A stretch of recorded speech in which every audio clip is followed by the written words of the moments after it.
votre rendez-vous quotidien avec Crime Story, les rendez-vous d'Alfred Hitchcock racontés par Serge Sauvion.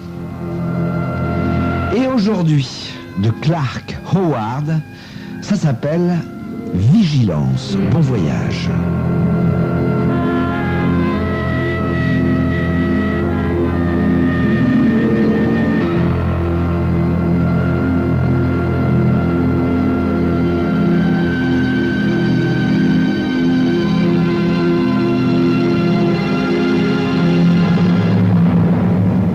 À 7 heures précises du matin, le facteur intérimaire Stuart Benson entre dans la poste centrale de la petite ville de Randy Falls, Connecticut.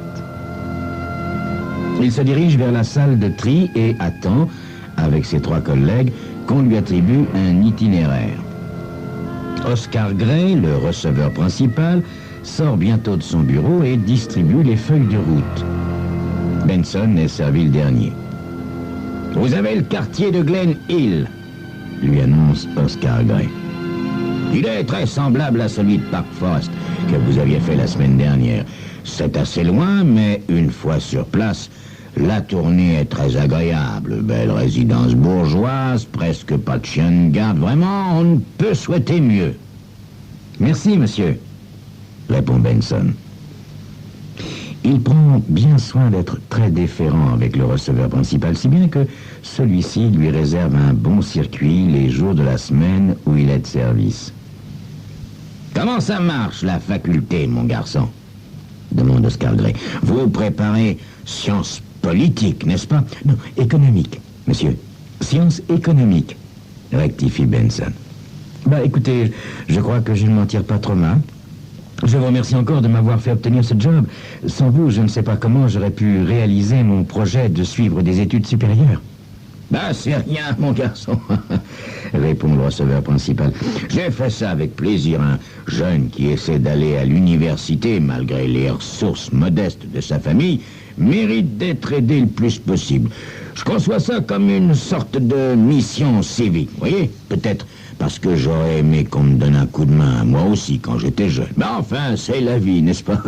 Allez, au travail, vous autres. Et n'oubliez pas, Benson, hein, ouvrez l'œil.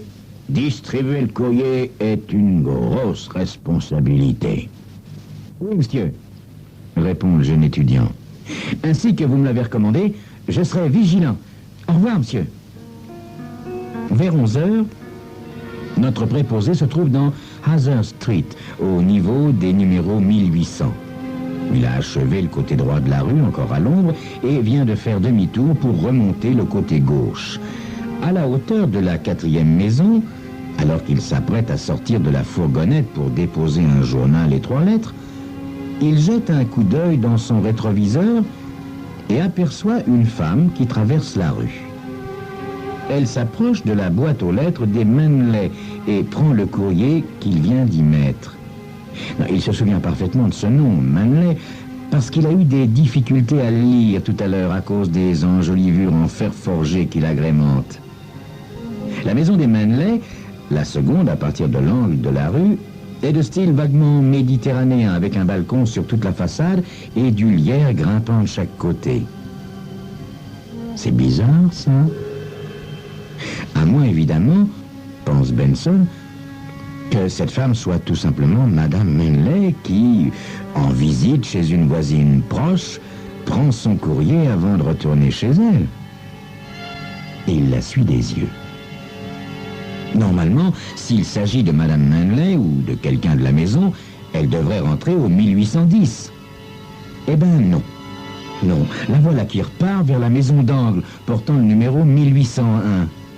Elle y entre, et la porte se referme derrière elle. Benson réfléchit. S'agit-il d'un de ces détails dont le receveur principal lui a parlé? Benson, lui dit-il souvent, dès que quelque chose vous étonne ou même simplement attire votre attention, n'hésitez pas à le noter et à m'en faire part. Oui. Il ferait peut-être tout aussi bien de téléphoner à M. Gray, même s'il risque d'avoir l'air d'un ballot. On ne sait jamais. Le jeune préposé termine de déposer le courrier dans Heather Street, puis conduit sa fourgonnette dans le centre de Glen Hill. Là, il se rend dans une cabine téléphonique, glisse une pièce dans la fente et appelle le receveur. « Monsieur Gray, dit-il, ici Stuart Benson. »« Ah, Benson, comment ça va, mon garçon ?» demande le receveur principal. « Qu'est-ce que je peux faire pour vous ?» Le jeune homme hésite un peu. À vrai dire, monsieur Gray, je ne savais pas si je devais vous déranger, mais vous m'aviez conseillé de vous appeler si je remarquais quelque chose de spécial. Le receveur principal approuve sans hésiter. C'est exactement ce que je t'ai dit, mon gars. Alors, que se passe-t-il? Rapidement, Benson lui parle de cette femme sortie du 1801 et prenant le courrier du 1810. Contrairement à ce qu'il craignait, son chef paraît ne pas prendre son appel à la légère. « Bon, dit Oscar Gray, vous êtes sûr qu'elle n'est pas sortie du 1810, cette femme? »« Je l'affirme, monsieur, répond Benson. Je l'ai vue traverser la rue et s'avancer vers la boîte puis retourner au 1801. »« Oui, je vois, acquiesce le receveur. C'est très bien de m'avoir prévenu, mon garçon. Dites-moi donc, à quel nom était la boîte 1810 ? Manley, monsieur. Monsieur et madame Manley, répond le jeune homme.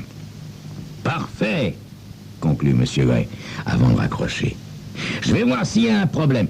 Merci, mon garçon, et bonne journée.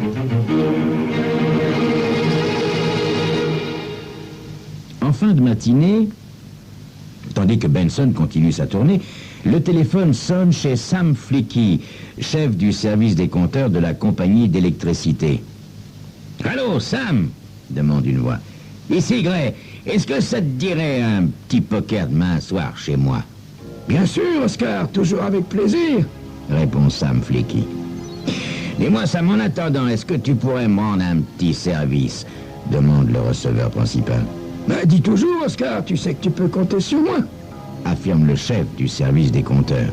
« Voilà, » explique Oscar Gray. « Pourrais-tu consulter tes registres et me dire dans combien de temps doit être relevé le compteur chez monsieur et madame Manley, 1810 Heather Street ?»« Bien sûr, » répond Sam Flicky. « Il n'y a pas de problème. Attends un instant. » Le chef de service pose le récepteur, sort du bureau et entre dans la grande pièce des registres. Il se dirige vers l'une des employées assise derrière un grand bureau. « Hé, fille !» demande-t-il. « Pourriez-vous avoir l'obligeance de me donner le numéro de classement pour Heather Street, s'il vous plaît ?» L'employé ouvre un grand répertoire, en tourne plusieurs pages. Depuis des mois, on a demandé des ordinateurs à la municipalité et depuis des mois, celle-ci répond qu'elle n'a pas encore pu dégager les crédits nécessaires, si bien qu'il faut continuer à manier ses dossiers d'un autre âge. Sam Flicky se demande souvent s'il aura le bonheur de voir apparaître ces nouvelles machines électroniques avant son départ à la retraite. Dernier tiroir du classeur 33. Annonce Effie sur un ton triomphant. « Merci !» répond Sam Flicky. « Je me demande ce que je deviendrais sans vous, ma petite. » Tandis que l'employé rosit de plaisir, le chef du service des compteurs longe le mur couvert de casiers, ouvre un certain tiroir où il plonge le nez. Après quelques secondes, il en extirpe un dossier marqué du chiffre 1810 et l'emporte dans son bureau. Après l'avoir feuilleté rapidement, il saisit le combiné du téléphone posé sur son bureau. « Oscar !» dit-il. « J'ai ton renseignement. Le compteur au nom de monsieur et madame H.G. Manley doit être relevé mardi prochain. » Le receveur de la poste répond lentement en réfléchissant bien. « Je me demande, Sam, si tu ne pourrais pas avancer un peu la visite. Disons, à cet après-midi, par exemple, vers 2h30, 3h, hein, tu pourras envoyer quelqu'un pour faire ce travail ?» Sam Flicky fronce les sourcils. « Pourquoi? Tu penses qu'il y a quelque chose de... » Ah, j'ai simplement un pressentiment, explique son interlocuteur. « Tu sais ce que c'est? Après 30 ans de métier, on a comme des antennes. Bien entendu, je ne suis certain de rien, vois-tu, mais je préfère savoir. Je comprends, Répond Sam Flecky. Bon, eh ben je m'en occupe. J'envoie un gars et je t'appelle dès son retour. Parfait, merci Sam. Et salut. Salut, Oscar.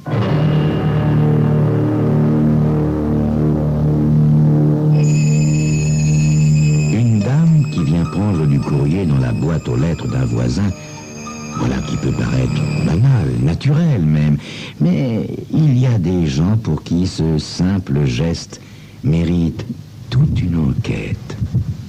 Bizarre, non? Que cherche-t-il exactement?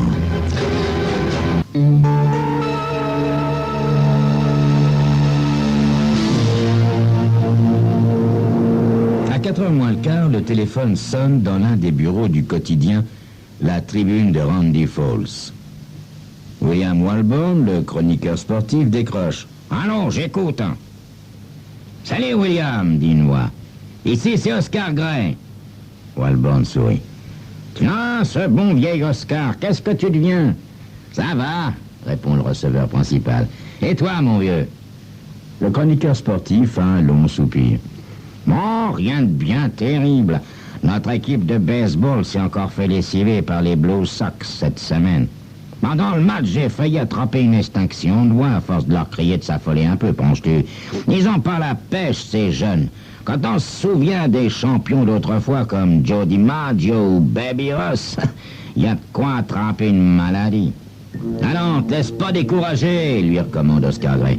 Je suis sûr que nos gars remonteront la pente, tu verras. Mais je t'appelle pas spécialement pour causer baseball, William. Je recherche un type du nom de Manley. J'ai déjà interrogé Quentin Smith au Globe, et il n'a rien trouvé, inconnu au bataillon. Tu es donc, toi, mon dernier espoir. Cet homme doit bien lire un journal, non? Sans doute, acquiesce Walborn. Mais il reçoit peut-être des canards de New York ou de Washington, ça fait plus chic dans nos petits bleds. Regarde toujours s'il est abonné au Tribune, explique Oscar Gray.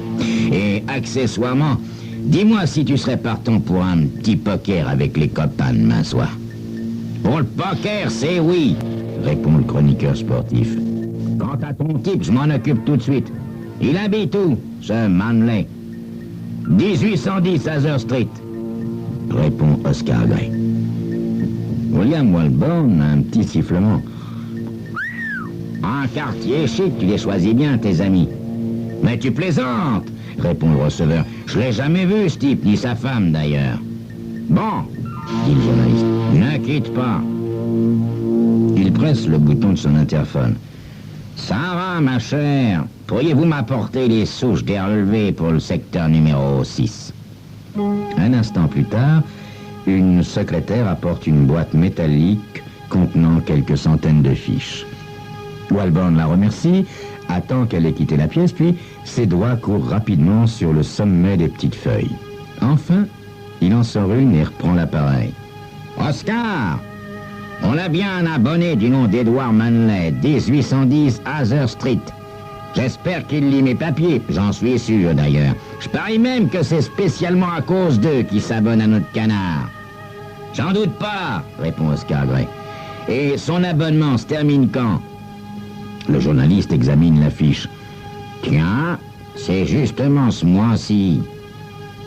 Est-ce que tu pourras envoyer un encaisseur en fin d'après-midi pour demander à Manley s'il veut renouveler son abonnement ?»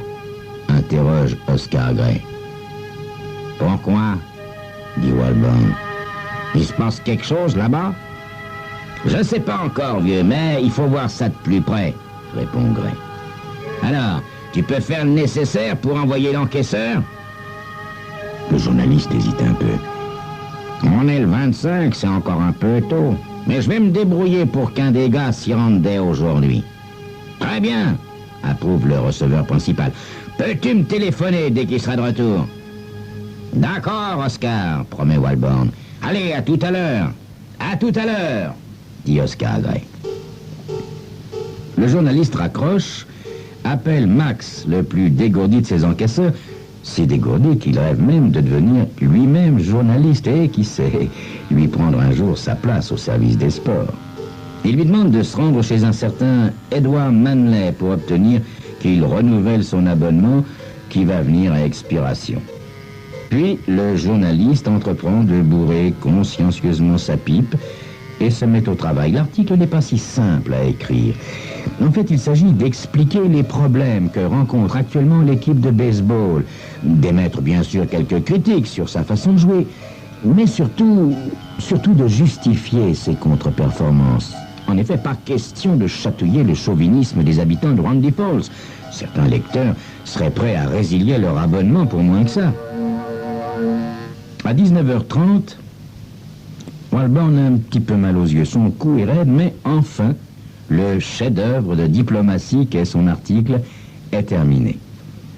Assez satisfait, il le porte à la composition, boit un gobelet d'eau glacée au distributeur de boissons fraîches, puis se dirige vers le bureau du service des abonnements. À cette heure-ci, celui-ci est désert. Rapidement, le journaliste fouille dans la corbeille posée sur le bureau de Max. Bientôt, il trouve la fiche laissée par l'encaisseur. Il la consulte rapidement, retourne dans son bureau, décroche le téléphone et compose un numéro. Après 2 sonneries, son correspondant décroche. « Salut, Oscar !» dit le journaliste. « Je t'appelle comme convenu. »« Parfait, » dit Oscar Gray. « Je t'écoute. »« Mon gars, Max, là, il s'est rendu chez les Manley, » explique Walborn. « Mais il a fait chou blanc, il n'y avait personne. » Ça confirme ce que m'a dit Sam Flecky. Figure-toi que le gars qu'il a envoyé pour relever le compteur de la maison a également trouvé porte close, dit Oscar. Walborn a un petit sourire. Ouais, mais moi j'ai un renseignement supplémentaire. Ah oui, quel renseignement? Si tu connaissais Max comme moi, explique le journaliste, tu saurais qu'il est prêt à tout pour placer un abonnement, y compris à tuer père et mère. Alors, en bon démarcheur qu'il est, après avoir constaté l'absence des Manley, il a interrogé les voisins.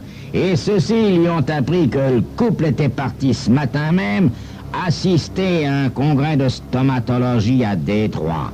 Ils sont dentistes tous les deux, figure-toi. Un congrès? Répète songeusement le receveur principal. Un congrès.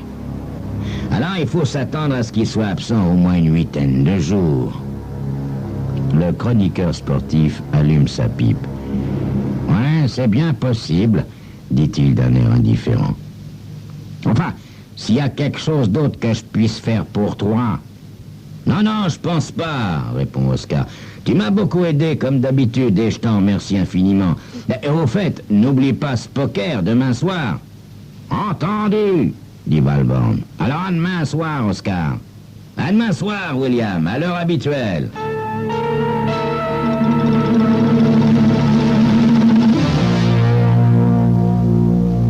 Dans l'appartement d'Oscar Gray, les cartes sont sur la table. Tout est prêt pour la partie de poker. Mais les joueurs se font attendre. Même le maître de maison est absent. Enfin, le voilà qui entre dans la pièce. L'air détendu et souriant, il s'assoit devant le paquet de cartes et commence à le battre machinalement. 5 minutes s'écoulent ainsi, dans le silence, seulement troublé par le bruit des rares voitures qui passent dans la rue à cette heure tardive. Un bruit de sonnette. Oscar Gray se lève et passe dans le vestibule pour ouvrir la porte. Sam Flecky, le chef du service des compteurs, et William Walborn, le chroniqueur sportif de la tribune de Roundy Falls, entrent. Ils se sont rencontrés dans la rue en venant au rendez-vous. « Le petit ne va pas tarder », leur annonce le receveur principal. « Allons boire un verre en attendant. » Les 3 hommes entrent dans le salon et Oscar Gray, sans rien demander à personne, prépare les verres. C'est toujours la même chose. Un bourbon pour William, un cognac pour Sam et pour lui, un thé glacé car son estomac ne supporte plus l'alcool. Quand le nouveau sera là, il dira sa préférence. Ah bah tiens, justement, le voilà. Oscar Gray va lui ouvrir et revient bientôt avec Stuart Benson, le jeune étudiant en économie, facteur intérimaire à 16 heures. Le jeune homme est très intimidé. Pourtant, ses 3 aînés lui sourient avec bonhomie et même avec indulgence quand il choisit de boire une menthe à l'eau. Tous les 4 s'installent, verre en main, autour de la table de poker. L'atmosphère est brusquement devenue solennelle. Le receveur principal se racle discrètement la gorge, puis commence à parler. « Mes amis, j'ai la joie d'accueillir ce soir parmi nous un nouveau partenaire dont l'esprit d'observation, la sagacité et le sens des responsabilités sont dignes des plus grands éloges. J'ai nommé Stuart Benson. » Le jeune facteur rougit de fierté et manque s'étrangler en avalant précipitamment une gorgée de son breuvage. « Bravo, Stuart !» dit Sam Flecky au jeune étudiant. « Je veux dire que pour un coup d'essai, t'as réussi un coup de maître. » « Une vraie prouesse !» renchérit William Walborn. « Si les joueurs de notre équipe de baseball avaient un 10e seulement de ton sens de l'initiative, mon garçon, on ne plafonnerait pas en 3e division comme en ce moment. Maintenant, décide Oscar Gray, revenons à notre affaire. À toi de parler, Sam. » Sam Flecky sort un petit carnet de sa poche, chausse ses lunettes et commence à lire d'une voix monocorde. Voilà le bilan général. Outre le numéraire de 7200 $, contenu dans le coffre-fort mural dont l'ouverture n'a pas posé de problème excessif, nous avons récupéré chez les Manley 2 téléviseurs couleur portatifs, 3 peintures à l'huile de bonne qualité, quelques fourrures, des bijoux et de l'argenterie dont je vous fournirai un décompte précis après estimation. Le receveur principal et le journaliste sportif écoutent en souriant béatement Sam Flecky énumérer d'une voix posée les chiffres du butin. Ensuite, on se partage l'argent liquide. Il est décidé que cette fois, on ferait part à 4, car bien que ce soit sa première affaire, Stuart Benson s'est vraiment montré à la hauteur. De plus, les anciens ne sont pas mécontents d'accueillir un associé dont la jeunesse sera d'un grand secours lors des futures expéditions nocturnes. Certaines acrobaties ne sont plus de leur âge. Et puis, il faut aider les jeunes, surtout quand ils se montrent aussi méritants. Aujourd'hui donc, Vigilance de Clark Howard.